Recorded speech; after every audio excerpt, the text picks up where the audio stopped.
Hey, Dr. Mike here. Do plant-based diets provide adequate protein? Stay tuned to find out. You're listening to Live Foreverish, a show dedicated to helping you live just a little longer. Here's your hosts, Dr. Mike and Dr. Crystal Gossard. All right, welcome to Live Foreverish. Today we're going to be talking about plant-based proteins, Dr. Crystal. And are we getting enough from just plants, right? This is right up your alley. You love this stuff. You know I do. I have gone down so many rabbit holes preparing for this show. Conversations, I mean, it turns into these philosophical conversations with my husband, and we just sit and ponder around the dinner table as we are eating. I mean, we I don't doubt we you. have had many conversations on this topic, and what it tells us and what the listeners will find out, that there's so much to be discovered in this world of food. Yeah. There's a lot of nuance to it. It's not just protein. There's so many aspects of protein, from are you getting enough of the amino acids? Are you able to digest them? It's not just I'm eating protein. You know, there's so much more to it, right? Yes. So let's back up and let's just first remind people why this is even important. I mean, protein is one of the macromolecules, right? Mm-hmm. Carbs, protein, fat. Obviously, it's important.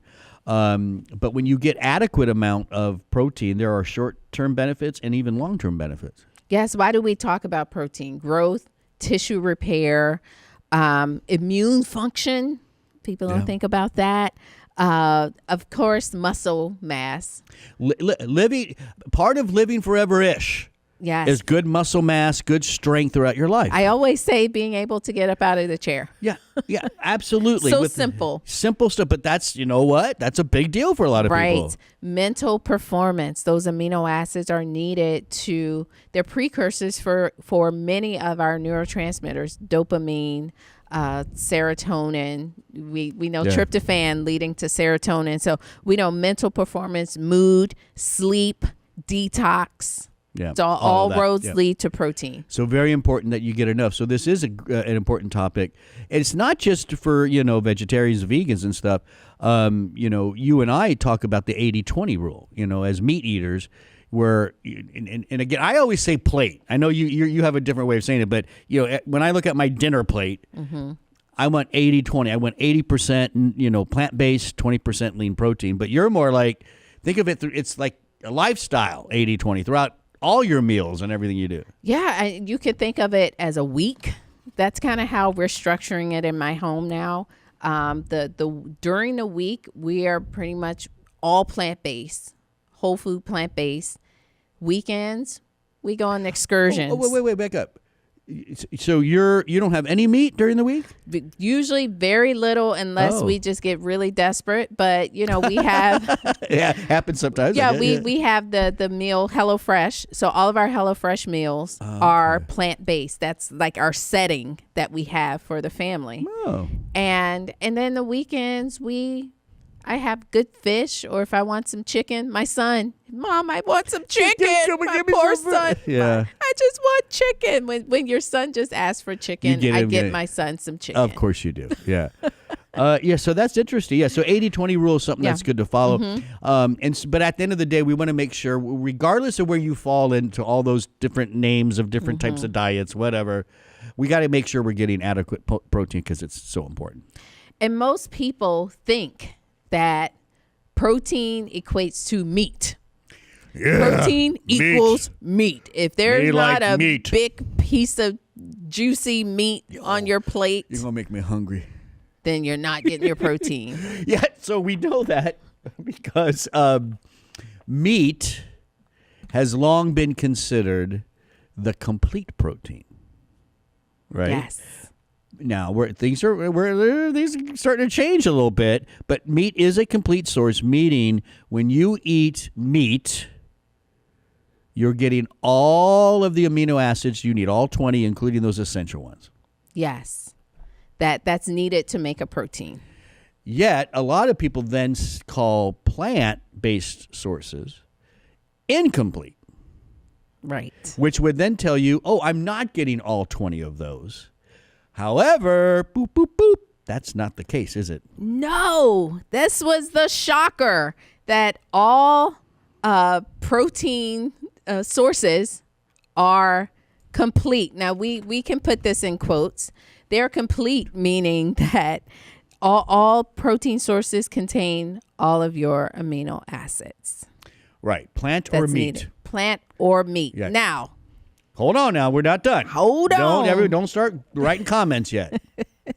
but we do recognize that your plant sources, there may be limited amounts of certain amino acids. Right. I mean, they're there. They're there, but not in any great quantity. Not in great quantity, which means that you have to eat more of a variety to make sure that you kind of create that complete profile. Yeah, so this is all going towards, in this country, which will, I think, eventually be a new scoring system, right, for how we look at protein sources.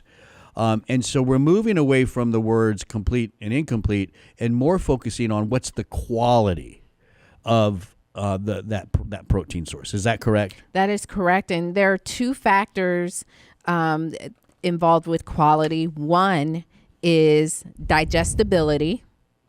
So you can give me all of my amino acids, but can I digest them? And then the amino acid content, and it's specifically those indispensable ones or the ones that are present in the least amount in that food. So the new scoring system, just to make sure I get this right? So the new scoring system is taking digestibility into account, and it's looking at each 20 amino acids and seeing how much is really in that source. And from those two factors, you get a score. Right. So they're all complete, but they all may not be high quality. Right. So so based on that new scoring system, what is that called again? Well, it's the digestible, indispensable amino acid score, and we were calling it DIAZ. We're just making that up. Yes. DIAAS, DIAZ. You think that's going to stick? I think so. You heard it here first. The I has an A after it, so it should be long. So this new scoring system, when you take into those two factors in account, you're going to get scores that are greater than 100, which are excellent protein sources. That's the claim they could make on labels and stuff, right? Because this is what this is all about, is what you see on labels. Right. Right. If you're between 75 and 99 on this scoring system, you're a good source. And if you're less than 75, you really can't make any claim. That's right. Yeah. Again, it's not that those amino acids are there, but because of digestibility issues and how much is really there, it's not scoring very high. Yes. And so we talked about the DIAZ score. There is another scoring system that I think pretty soon will be obsolete. And so I just want the listeners to know, we know about that scoring system, the protein digestibility corrected amino acid score. Oh, gosh. That's for our, But that's the current one being used. That's the current one being used, but we see it being phased out because it doesn't take into account the individual digestibility of specific amino acids, every amino acid. Right. So the new system is definitely a step up. Right. Right. Okay. Now, based on that, I'm going to quiz you. Okay. Ooh. That's fine. So pretend in front of you is a potato, a russet potato, the good old classic russet workhorse of the potato family, right? And next to that, you have, let's say, chickpeas. Okay. I love chickpeas, garbanzo. I do too, especially when they're roasted. So you got two. You got Those are my two. You got a potato and you got chickpea. Which one? And again, don't think about just like what would you think, top of your head. Which one is giving you the best protein on all that kind of stuff? You would have asked me this 6 months from now. Chickpeas all day long. That's one of my go-tos. I'm like, get some plant-based protein. Where are my chickpeas? Well, let me tell you the scoring. Okay. So on this new system, the DIAS system, digestibility and individual amino acids, chickpeas come in at a 69, which is can't really make a claim. Potato, 85. You can call a potato a good source of protein, and the chickpea, you can't. whoosh, boom, explosion. Which makes it just makes perfect sense. But the potato is almost a perfect food. Listen, other vegetables need to catch up. Come on. Catch up. Potato. Fries, tater tots. It goes on and on and on. Vodka. I mean, come on. Whoa. The chickpea doesn't do nothing. The chickpea makes some hummus, which is good. A slacker. So yes, the potato is it's something that now that I know, I don't feel quite as guilty adding in a good potato to my meal. I like the purple potatoes. Love them. I like the sweet potatoes. I love it all. Of course, moderation is still it. You're still getting the carbs with the protein. It's the starchy stuff too. Yeah, right. Yeah. So it's not going to be a low carb option.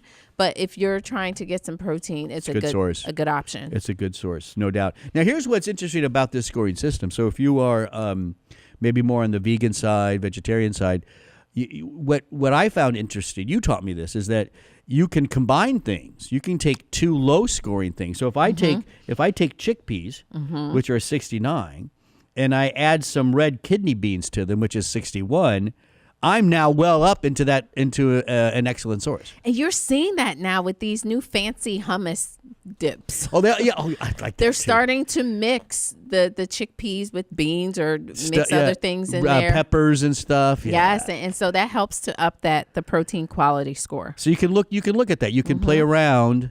Yeah. And get your so maybe that one source chickpeas doesn't get you there, but when you look at your total plate, you're doing a pretty good job. You're doing pretty good. And, as long as you're eating a variety of foods throughout the day, it's oftentimes we've been taught that the combination has to happen in that meal. And it doesn't. No, it's the totality of the day. Right. Right. What I find interesting here, too, so again, a lot of people may be listening to this and they're like, what are you talking? Chickpea, blah, blah, blah, blah. Because here's the thing. You're used to thinking total protein content, not digestibility, not the amounts of the individual amino acids, right? That's the key, because you're right. Like most of your lentils, beans, chickpeas in one cup, they have a lot of protein. Right. But when you then apply digestibility, individual amino acids, that's where the score drops.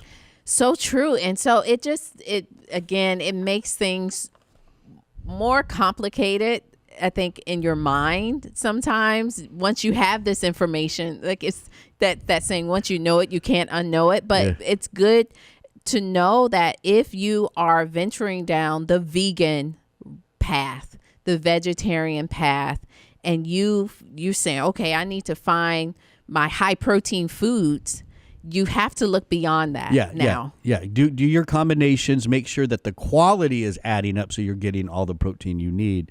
Now, there are other combinations, and I don't know if you wrote these in here and this is what you like, because you have pinto beans and corn tortillas. You got black beans and rice, lentils and whole grain naan bread. Mm-hmm. And then you got same thing with the hummus. So yeah, is that what you like? Did you write this? I like these. But this was also just an example, and many dishes from different cultures, they have this figured out. A lot of the things that historically, that we put together, beans and rice, and people have been eating that for centuries and millennia in certain places. And we have to realize that meat has not always been lower. Available. It's been lower on the diet. Exactly. If you were out in the wild, you foraged more, you were eating more. We were of scavengers, the plants. Yes. mostly, and we were getting what was left. If you were lucky enough to kill a deer for food, I mean, that's like, let's have a feast. Yes, let's celebrate. But that wasn't every day. No, most of the time they were the scavengers. That's where we come from. So they figured out how to combine the foods. Excellent show. Yes. I really like this. Really good information. Look forward to that new scoring system, Diaz. Heard it here first on Live Foreverish. And by the way, liveforeverish.com, tons of other episodes you can go listen to, download, like, share, comment, and of course, subscribe. Let's build our subscriber list. Yeah? Yes. Wherever you listen to podcasts, subscribe, and go ahead and give us a rating, a rank. What is it? Rating. A rating. 5-star. Across the board. Well, that's up to you. But what I you would can suggest. also ask questions. If there's Yeah. something that you heard and you have follow-up questions, ask us, and we will answer you back. Right.